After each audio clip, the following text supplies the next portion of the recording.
Welcome to Live Internet Studies once again. My name is Ariel ben-Lyman, HaNaviy. This is a study on Matthew 9:14 through 17, Judaism v. Christianity. And we're going to finish up our look at Pastor John Piper tonight.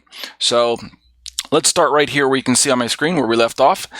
My own comments are these. Other than these few sermon examples, as far as I could find on his website, right? We're talking about Pastor Piper's comments on the Matthew 14 passage, the Matthew 9:14 through 17 passage. Other than the few examples that I listed last week, go back and listen to show number, either episode number, I believe it's 26 through 30 in the set of 5. Go back and listen to last week's show, episode number 174. Other than those examples, Pastor Piper actually doesn't have a lot to say either in criticisms of or support of the Torah, making him perhaps, in my opinion, not the best example to present on this particular topic. So the wider topic for this commentary is Judaism versus Christianity, or Judaism v. Christianity. Is Judaism and Christianity, are Judaism and Christianity incompatible with one another? The idea of replacement theology and supersessionism gets brought up whenever we have discussions on this particular topic, because Yeshua presents us with this kind of this anecdotal story or parable, as it's listed in Luke, about three topics in kind of packaged together as one. There's in the order. There's this question about fasting, and then followed up, and Yeshua gives his own take on that about fasting. The idea that Yeshua and his disciples aren't fasting, but yet John's disciples are fasting, and Yeshua tells his reasons why his disciples aren't fasting, and then he follows that up immediately on the heels of that. He follows his answer about fasting up with this anecdote or this parable. As I mentioned, Luke is the only one that uses the word parable. The other two Gospels, Matthew and Mark, don't actually call it a parable, but Luke does. He follows his example or his answer about the fasting up with this parable about wineskins. I think it's the wineskins that comes first. And then he talks about an unshrunk cloth. I might have those two out of order, but either way, there's two more examples that follow after the fasting. There's an example of putting old wine into new wineskins and vice versa, or something like that. And I'm just giving you the general gist, so don't get too put off if I'm not giving you all the details. You can go back and read the parable on your own. And then he gives an example about sewing a piece of unshrunk cloth onto an old garment, like a patch. And in his examples, he explains why it's not the best thing to do, what you might be trying to do, putting the patch onto an old cloth, or a new patch onto an old cloth, an unshrunk piece of cloth, a patch, because then when you wash it, the patch is going to shrink and it's going to tear away from the hole, make the garment worse.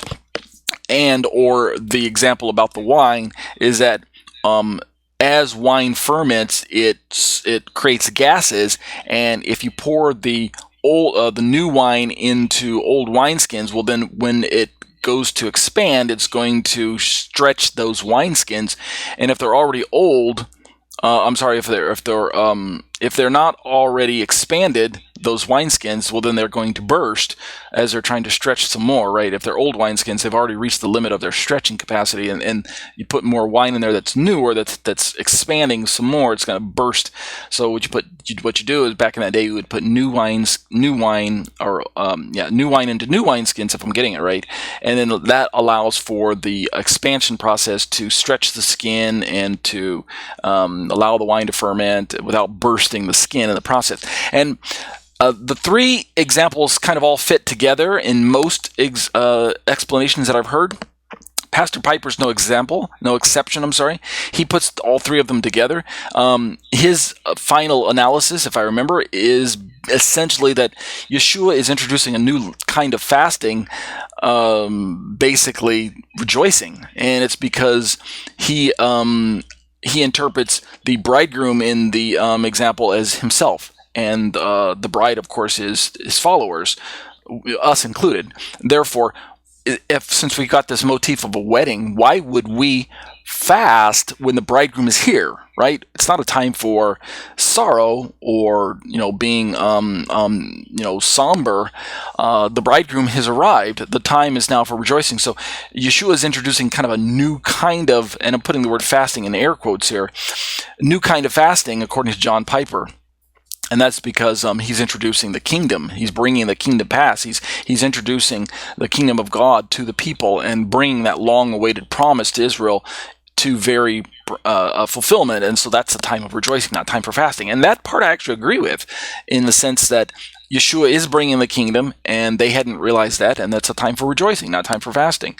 He went on to comment about the idea that in the grander scheme of things, when we talk about replacement theology, in the bigger picture, that it could be possible that Yeshua is also bringing a new way of worshiping God, a new approach to God that's different than Judaism.